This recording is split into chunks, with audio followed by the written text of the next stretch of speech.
Hello friends, சூப்பரான அட்டகாசமான இட்லி பொடி எப்படி அரைக்கலான்னு பார்க்கலாம் வாங்க. வெறும் வானொலியில் 100 கிராம் நான் கருப்பு உளுந்து சேர்த்துருக்குறேங்க.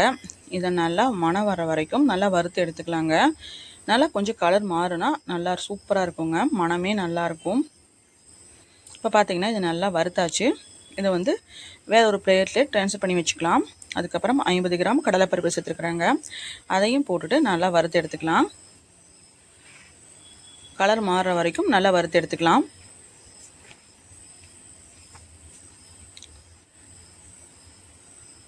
பார்த்தீங்கன்னா இப்போ இது நல்லா வறுத்தாச்சு. இதை வேறு ஒரு பிளேட்டில் மாற்றி வச்சுக்கலாம். நெக்ஸ்ட்டு வந்து கொள்ளு சேர்த்துருக்குறாங்க. 150 கிராம் கொள்ளு சேர்த்துருக்குறேன். அதையும் நம்ம நல்லா ட்ரை ரோஸ்ட் பண்ணி எடுத்துக்கலாம்.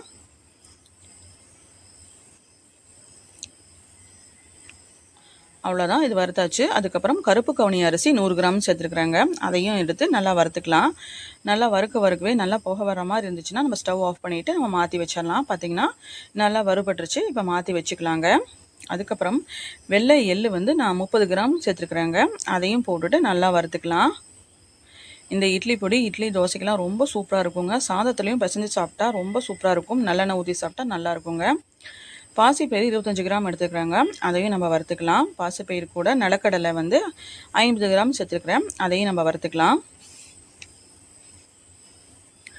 ரெண்டையும் ஒட்டுக்காவே நம்ம வந்து வறுத்து எடுத்துக்கலாங்க. ஈவன் வெயிட் லாஸ் பண்ணணும்னு நினைக்கிறவங்க கூட இந்த பொடி சாப்பிட்லாம். ஏன்னா கொள்ளு கருப்பு கவுனிலாம் சேர்த்துருக்குறோங்க, உடம்புக்கு ரொம்ப நல்லது. பார்த்திங்கன்னா வர மிளகா நம்ம காரத்தை அந்த மாதிரி நான் வந்து ஒரு 15 மிளகா எடுத்துருக்குறேன். அதையும் வந்து லோ ஃப்ளேமில் வச்சு வறுத்துக்கலாம். வறுத்தாச்சு, மாற்றி வச்சுக்கலாங்க. நான் வந்து ஃப்ரெஷ்ஷாக பறித்த கருவேப்பிலை நான் 4 கொத்து சேர்த்துருக்குறேங்க.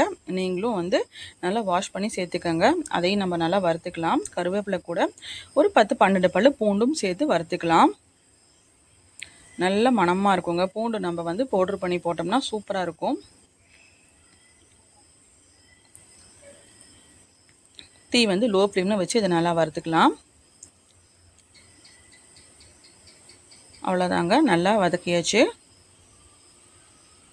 கல் உப்பு சேர்த்துக்கலாங்க. தேவையான அளவு உப்பு போட்டுக்கலாம். நம்ம வந்து உப்பு கூடவே பெருங்காயத்தூள் வந்து சேர்த்துக்கலாங்க. நான் 15 கிராம் பெருங்காயத்தூள் சேர்த்துருக்குறேன். அதையும் சேர்த்துட்டு ரெண்டையுமே நல்லா ஈவனாக வறுத்துக்கலாம். உப்பு பார்த்திங்கன்னா நம்ம வறுக்கவே செப்பரேட் ஆயிருங்க.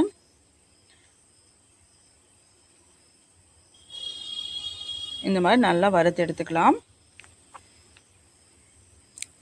அவ்வளோதான், இதை வந்து நல்லா ஆற வச்சு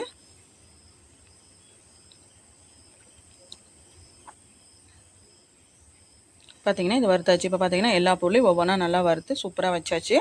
நெக்ஸ்ட்டு வந்து நல்லா ஒரு மிக்ஸி ஜாரில் மாற்றிக்கலாங்க.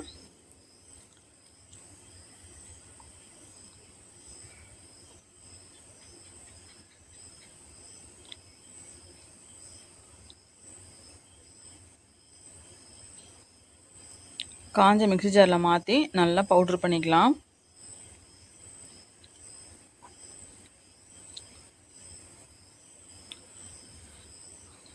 பார்த்திங்கன்னா நல்லா பவுட்ரு பண்ணியாச்சு. இதை எடுத்து நம்ம ஒரு பாட்டிலில் போட்டு வச்சிட்டோம்னா தேவைங்கும் போது தொட்டு சாப்பிட்டா சூப்பராக இருக்குங்க.